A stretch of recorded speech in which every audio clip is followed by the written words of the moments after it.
Hi ನಮಸ್ತೆ, ನಾನು ನಿಮ್ಮ ನಂದಿನಿ ಗೌಡಮ್ಮಲ. ಇವತ್ತಿನ ದಿನ ನಮ್ಮೂರಲ್ಲಿ ಒಂದು ದೇವಸ್ಥಾನದಲ್ಲಿ ನಾಗರದ ಪ್ರತಿಷ್ಠೆ ಇತ್ತು. ಹಾಗಾಗಿ ಇವಾಗ ಸೌತ್ ಕೇಂದ್ರದಿಂದ ಪೂಜೆಗಳನ್ನು ಮಾಡಿಸೋದಕ್ಕೆ ಕರೆಸಿದ್ರು. ತುಂಬ ಚೆನ್ನಾಗಿ ನಡೀತಾ ಇದೆ. ಅಲ್ಲಿ ನಾಗರದ್ದು ಪೂಜೆ, ಇದು ನಾಗರ ಕಟ್ಟೆ. ಇಲ್ಲಿ ನೋಡಿ ಈ ರೀತಿಯ ರಂಗೋಲಿ ತುಂಬ ಚೆನ್ನಾಗಿ ನೀಟಾಗಿ ಹಾಕ್ಬಿಟ್ಟು ಪೂಜೆ ಮಾಡ್ತಾ ಇದ್ದಾರೆ. ಹೇಗೆ ಮಾಡ್ತಾರೆ ನೋಡ್ಕೊಳ್ಳೋಣ ಅಲ್ವಾ. ಹಾಗೆ ನನ್ನ ಯೂಟ್ಯೂಬ್ ಚಾನಲ್ ನೋಡ್ತಿದ್ರೆ ಲೈಕ್ ಮಾಡಿ, ಸಪೋರ್ಟ್ ಮಾಡಿ, ಸಬ್ಸ್ಕ್ರೈಬರ್ ಆಗೋದನ್ನು ಯಾರು ಹೊಸಬ್ರು ನನ್ನ ಯೂಟ್ಯೂಬ್ ಚಾನಲ್ನ ನೋಡ್ತಿದ್ದೀರಾ ಪೂರ್ತಿಯಾಗಿ ನನ್ನ ವಿಡಿಯೋನ ನೋಡಿ, ಹಾಗೆ ಸಬ್ಸ್ಕ್ರೈಬ್ ಮಾಡಿಕೊಂಡು ಆಲ್ ಎಂಬ ಬಟನ್ನ ಪ್ರೆಸ್ ಮಾಡಿ.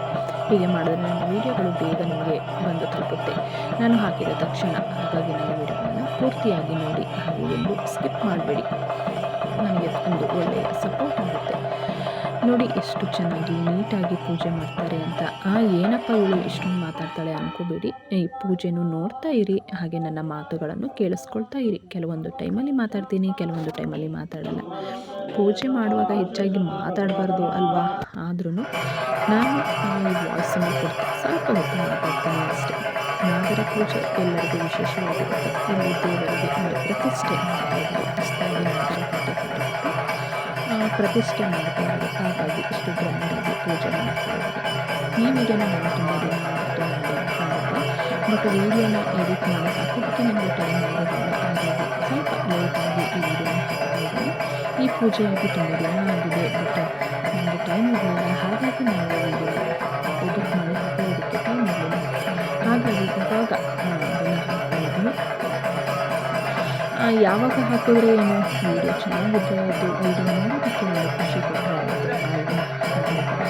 ಇಲ್ಲಿ ಏನು ಮಾಡ್ತಾರೆ ಅಂದರೆ ನಾಗರಿಗೆ ಬಾಳೆಹಣ್ಣನ್ನು ಅರ್ಪಿಸ್ತಾರೆ. ಅದಕ್ಕಾಗಿ ಅಲ್ಲಿ ಬಾಳೆಹಣ್ಣು ಇಟ್ಟಿದ್ದಾರೆ.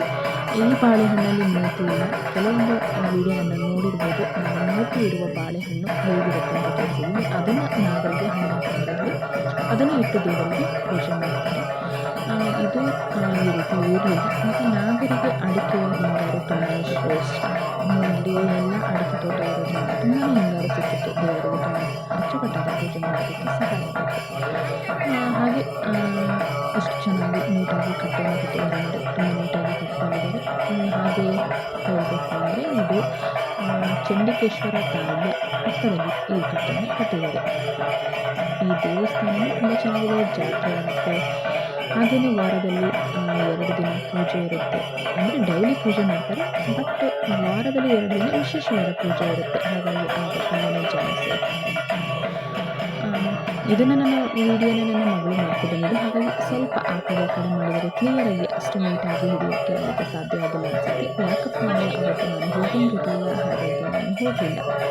ನನ್ನ ಮಗಳು ವಿಡಿಯೋನ ಮಾಡ್ಕೊಂಡು ಬಂದಿದ್ದಾಳೆ. ಎಷ್ಟು ನೀಟಾಗಿ ತೆಗೆದಿಲ್ಲ ಅಂದರೆ ಪರವಾಗಿಲ್ಲ, ಚಿಕ್ಕವಳಾದರೂ ಇಷ್ಟು ಚೆನ್ನಾಗಿ ತಗೊಂಡು ಬಂದಿದ್ದಾರೆ ಅಂತ ನನಗೆ ಸ್ವಲ್ಪ ಖುಷಿಯಾಯಿತು. ನೋಡಿ ಎಷ್ಟು ನೀಟಾಗಿ ಪೂಜೆ ಮಾಡ್ತಾರೆ ಅಂತ ಹೇಳ್ಬಿಟ್ಟು ಇದನ್ನು ಒಂದು 5 ನಿಮಿಷ ನಾವು ಹಾಗೆ ಪೂಜೆ ಭತ್ತದ ಎಳ್ಳು ಅದನ್ನು ಎಷ್ಟು ಚೆನ್ನಾಗಿ ಅಲ್ಲಿ ಸುತ್ತ ಹಾಕಿಬಿಟ್ಟು ಎಷ್ಟು ನೀಟಾಗಿ ಪೂಜೆ ಮಾಡಿಕೊಂಡು ಹೋಗ್ತಾ ಇದ್ದಾರೆ ನೋಡಿ.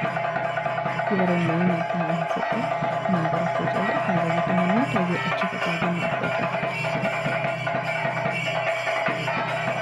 ಈ ರೀತಿಯ ಪೂಜೆಗಳು ನಮಗೆ ಎಲ್ಲ ಟೈಮು ಸಿಗಲ್ಲ, ಸಿಕ್ಕಾಗ ಬಿಡಬಾರ್ದಲ್ವಾ. ನಾವುಗಳೆಲ್ಲ ಏನು ಮಾಡ್ಕೊಳ್ತೀವಿ, ವೀಡಿಯೋಗೋಸ್ಕರ ಕಾಯ್ತಾ ಇರ್ತೀವಿ ಏನು ವೀಡಿಯೋ ಸಿಗುತ್ತೆ ಅಂತ ಹೇಳ್ಬಿಟ್ಟು. ನನಗೆ ಈ ವಿಡಿಯೋ ಸಿಕ್ತು, ಹಾಗಾಗಿ ಈ ವಿಡಿಯೋನ ಹಾಕ್ತಾಯಿದ್ದೀನಿ.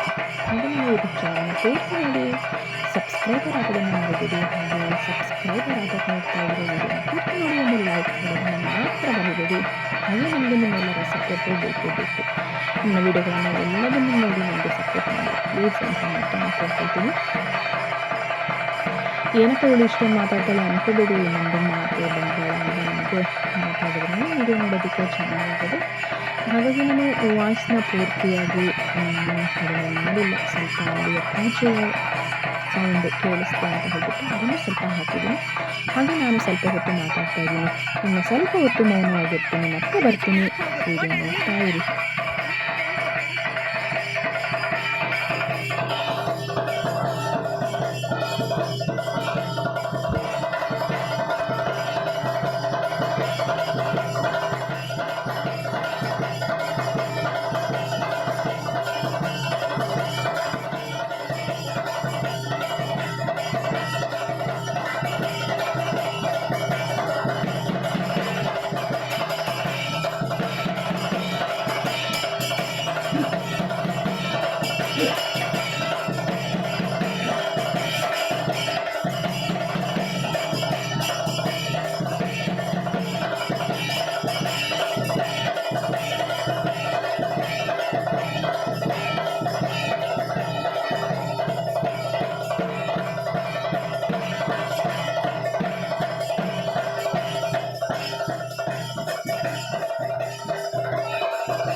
ಮತ್ತೆ ಇದೇ ರೀತಿ ಇರುತ್ತೆ ವಿಡಿಯೋನ ಪೂರ್ತಿಯಾಗಿ ನೋಡಿ ಎಲ್ಲೂ ಸಹ ನಿಲ್ಲಿಸ್ಬೇಡಿ ಪ್ಲೀಸ್ ಎಲ್ಲ ಸಹ